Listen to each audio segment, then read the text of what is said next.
Saludos hermanos, que el Señor les bendiga.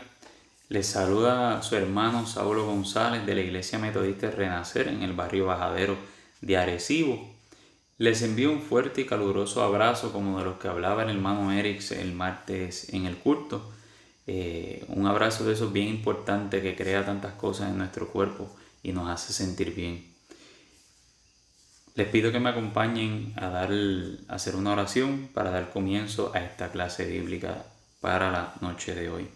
Amantísimo Dios y Padre Celestial, te adoramos, te amamos, te bendecimos, te damos gloria y honra a ti, Padre, porque tú eres bueno y eres misericordioso, Señor. Porque tus bendiciones, Señor, se acercan a nosotros cada día, porque tú, Señor, buscas muchas maneras para bendecirnos y a veces ni nos damos cuenta, Señor. Te pedimos que tú estés en cada aspecto de nuestras vidas, Señor, en cada área de ellas, desde la salud, lo espiritual, lo económico, en todo, Padre mío, Señor, en nuestras relaciones con otros, mi Dios. Que tú, Señor, seas tomando control de todo eso y ayudándonos, Señor, a llevarnos bien con otros y a poder, Señor, esparcir tu evangelio y llevar tu palabra a aquellos que más lo necesitan. Gracias, Señor. Amén. La lección de hoy es la lección número 27, se titula Isaías y no tiene otro título, ese es solamente Isaías. El texto áureo que nos trae la lección en la noche de hoy es uno muy conocido en el campo de las misiones porque es una afirmación de que queremos ser parte del trabajo y la obra que queremos hacer para el reino de los cielos y dice, después oí la voz del Señor que decía, ¿a quién enviaré? ¿Y quién irá por nosotros? Entonces respondí yo, heme aquí, envíame a mí. Y se encuentra en Isaías 6, el versículo número 8. Para la noche de hoy, para el estudio de hoy, tenemos como parte del vocabulario la palabra serafines. Este término se deriva de una palabra hebrea que significa los ardientes. Por su acción y palabra se infiere que son embajadores de Dios, como parte de su corte y servicio. Solo en este pasaje bíblico se menciona a estos embajadores celestiales. En otras áreas se habla de querubines, pero en este pasaje se habla de serafines. Su tarea principal es adorar a Dios. El texto bíblico que vamos a dar lectura en esta noche, que vamos a estudiar, se encuentra en Isaías 6 del 1 al 8. Isaías 6 del 1 al 8. Señor, te pedimos que esta palabra sea de bendición para nuestras vidas y que podamos entenderla, que podamos internacionalizarlas en nuestras vidas, Señor, y que sea de bendición. Amén. Isaías 6 del 1 al 8. El año en que murió el rey Usías, vi yo al Señor sentado sobre un trono, alto y sublime, y sus faldas llenaban el templo. Por encima de él había serafines, cada uno tenía 6 alas, con 2 cubrían su rostro, con 2 cubrían sus pies, y con 2 volaban. Y el uno al otro daba voces diciendo, Santo, Santo, Santo, Jehová de los ejércitos, toda la tierra está llena de su gloria.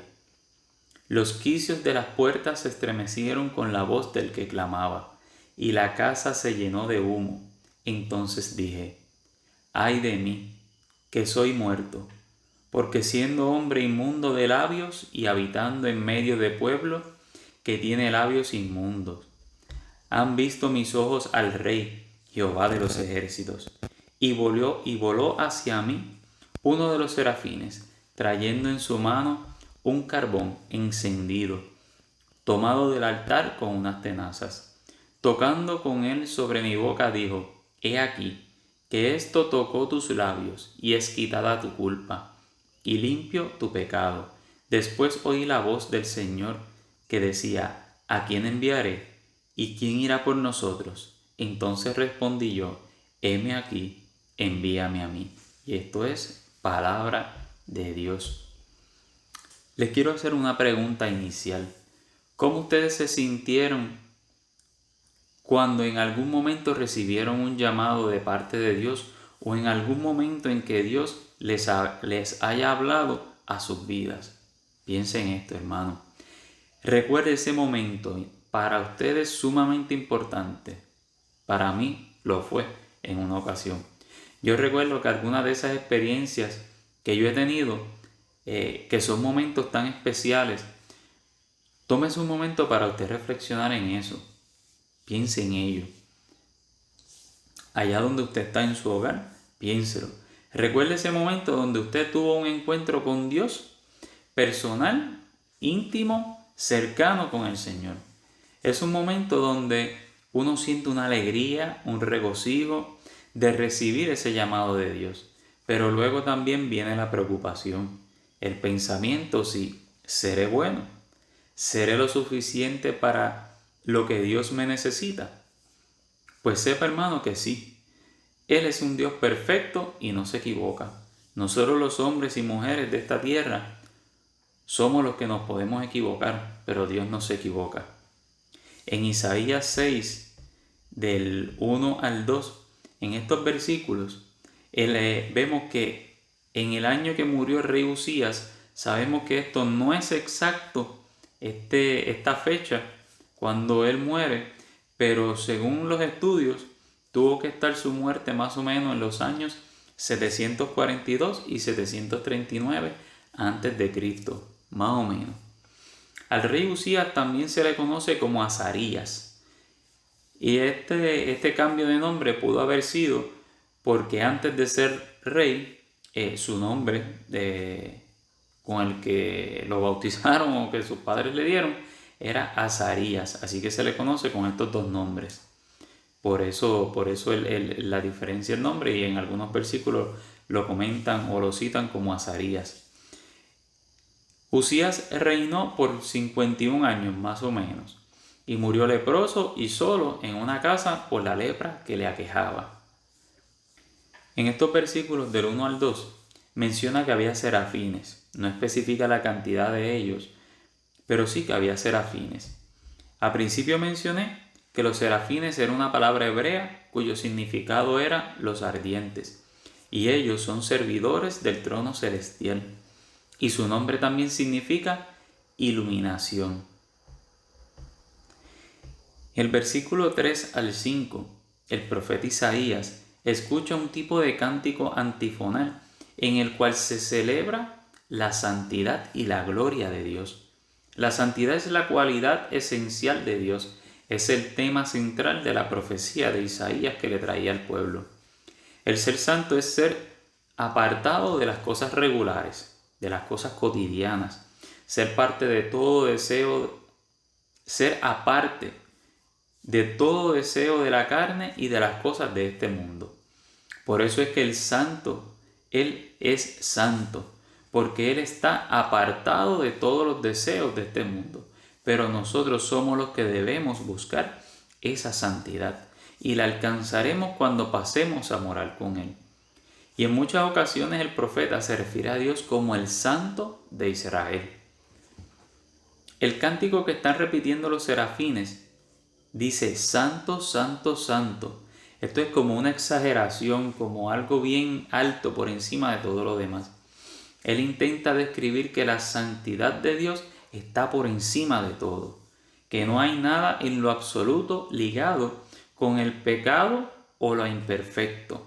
Ahora, la gloria de Dios se extiende por todo el mundo, arropa a todo ser viviente. La gloria de Dios está ahí para todos nosotros.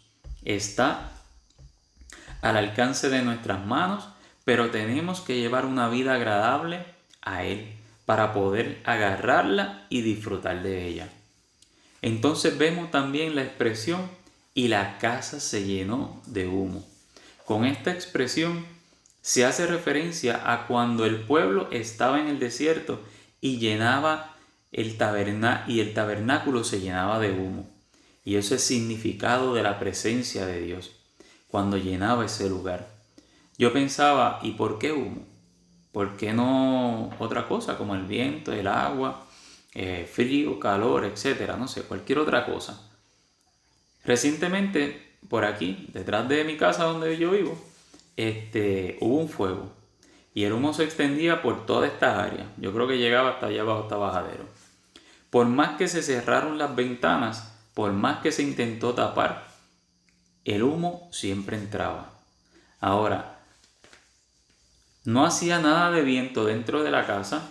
Si hubiese llovido, el agua no iba a entrar, pero sin embargo el humo sí podía entrar. Así como el humo es la presencia de Dios que se mete por lo más pequeño y bendice tu vida, que no lo podemos identificar en ocasiones, que es el Señor bendiciendo nuestras vidas. La presencia de Dios llena cada rincón de nuestras vidas, de nuestro hogar, de nuestra casa, de nuestros hijos, de nuestro matrimonio, de nuestro trabajo. Así obra la presencia de Dios, como el humo que se mete por cada rinconcito que encuentre y nos va a llenar completamente de bendición. Entonces continuamos con el versículo 5 y dice: entonces dije, ay de mí que soy muerto. Él estaba asustado por lo que podía pasar, porque recordó lo que había hablado Jehová en Éxodo 33:20 y dice: dijo más, no podrás ver mi rostro, porque no me verá hombre y vivirá. Él recuerda estas palabras, está pensando que va a morir, que hasta ahí llegó Isaías. Él reconoce que no es digno de estar ante la presencia de Dios, que Él es pecador e inmundo, como dice en la lectura. Pasamos a los versículos 6 y 7 y dice, luego vemos estos versículos que un serafín tomó un carbón encendido y le dijo: he aquí que esto tocó tus labios y es quitada tu culpa y limpio tu pecado. Jehová sabía la culpa que sentía Isaías de estar en su presencia y no ser digno, no ser hombre limpio de pecado, pero también iba a ser limpio para el trabajo que Dios le iba a encargar. ¿Cuántos de nosotros deseamos ser limpios de nuestro pecado para poder estar delante de la presencia de Dios? ¿Y cuántos de nosotros estamos limpios y limpias para llevar a cabo el trabajo que Dios nos ha encargado? Debemos tener ese deseo en nuestros corazones de estar limpios para realizar la obra de Dios. Al Él ser limpio de todo pecado, está cualificado para poder hablar en el nombre de Dios. No es que seamos perfectos, sino que seamos limpios de nuestros pecados. Es una cosa diferente. Pasamos al versículo 8 y nos dice: ¿a quién enviaré y quién irá por nosotros? Aquí parece que está incluyendo a todos los miembros de la corte celestial. Y busqué, y entendemos como corte celestial el conjunto de todos los ángeles y todos los que están a la diestra del Padre allá en el reino de los cielos. Él hace esta pregunta esperando su respuesta directamente. No le está dando un mandato o una orden, sino que está esperando una respuesta voluntaria de parte de Isaías. Como cuando en la escuela las maestras buscan a alguien voluntario para que haga algo. Sin embargo, en la escuela siempre se ofrece el que no quiere coger la clase y quiere salir del salón. Isaías tenía que expresar su deseo de que él fuera enviado a llevar su palabra y que fuera escuchado. Y esa es la lección de hoy. Ahora vamos a pasar a la aplicación. Sabemos que existen ondas radiales, rayos ultravioleta, y que la luz del sol está compuesta por una gama de colores que no podemos ver a simple vista.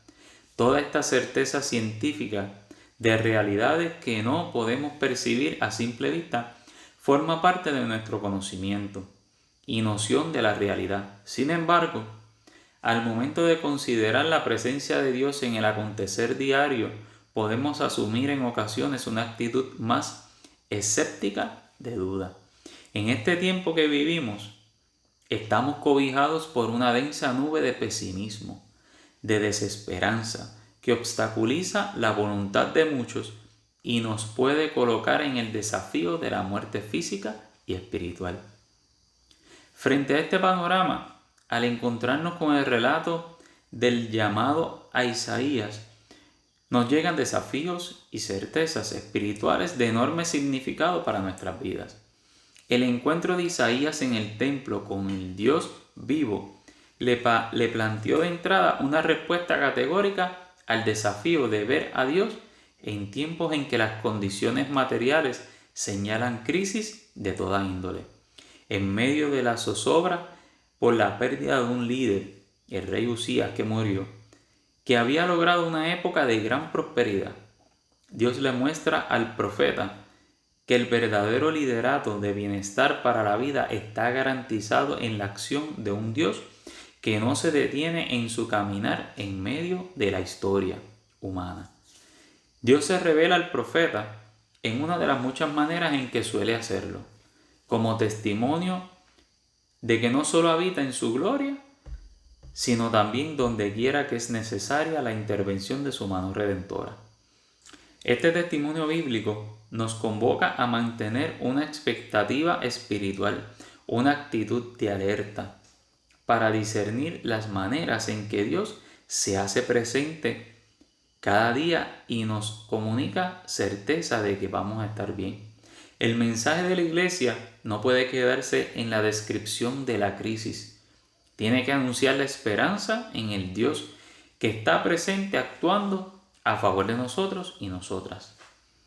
Los goznes de las puertas se movieron ante la manifestación de la presencia de Dios. Nos invita a trascender esa mención y llevarla a nuestro ámbito personal. De esa manera podemos afirmar que cuando tenemos un encuentro transformador con el Dios vivo, hay una sacudida en nuestros aspectos intelectuales, emocionales, éticos y espirituales. ¿Cuántas veces se han removido los goznes de nuestro templo espiritual y personal? ¿Cuántas veces ha sucedido eso en nuestras vidas? ¿Cuántas veces nos ha visitado Dios de alguna manera para recordarnos su presencia? ¿Cuántas veces hemos sido instrumentos con nuestras palabras para sacudir y remover la desesperanza de otros y otras? Hágase esa pregunta, hermano. El carbón encendido sobre los labios del profeta nos recuerda a nombre y en virtud de quien predicamos y vivimos. Necesitamos que el temor reverente a Dios y la certeza de su perdón nos permita sentir el fuego de su palabra transformadora en nuestras vidas y la de la iglesia. Cuando hemos tenido un encuentro con Dios, se han realineado nuestras prioridades e internacionalizado la esperanza que nos permite su gloria manifiesta en la vida. Entonces podemos responder a su llamado con confianza y comprometernos a trabajar para la transformación de otros y otras. ¿Podremos responder nosotros, heme aquí? Y a modo de resumen a lo que hemos explicado en esta noche, el encuentro de Isaías en el templo con el Dios vivo le dio la respuesta al desafío de ver a Dios en tiempos en que las condiciones materiales señalan crisis de toda índole por la muerte del rey. El testimonio bíblico de cómo Dios interviene en la historia nos convoca hoy a mantener una expectativa espiritual, una actitud de alerta, para discernir las maneras en que Dios se hace presente cada día y nos comunica certeza. El cántico de los serafines nos alerta sobre el contenido de nuestra adoración, enseñanza y proclamación. No se puede impulsar un evangelio transformador viviendo en el ámbito personal una desesperanza con relación a la acción de Dios sobre la vida. Tenemos que creer que Dios tiene el control de todos los aspectos de nuestra vida. Así que confiemos en el Señor, hermano, y les invito a que me acompañen en oración para terminar esta escuela bíblica. Señor de la vida y la esperanza, aclara nuestra visión espiritual para ayudarnos a verte y experimentarte, actuando en medio de estos tiempos de dificultad y desasosiego. Permítenos, como a los serafines, proclamar la permanente manifestación de tu gloria en medio de la vida humana. En Cristo oramos. Amén. Dios les bendiga, hermanos.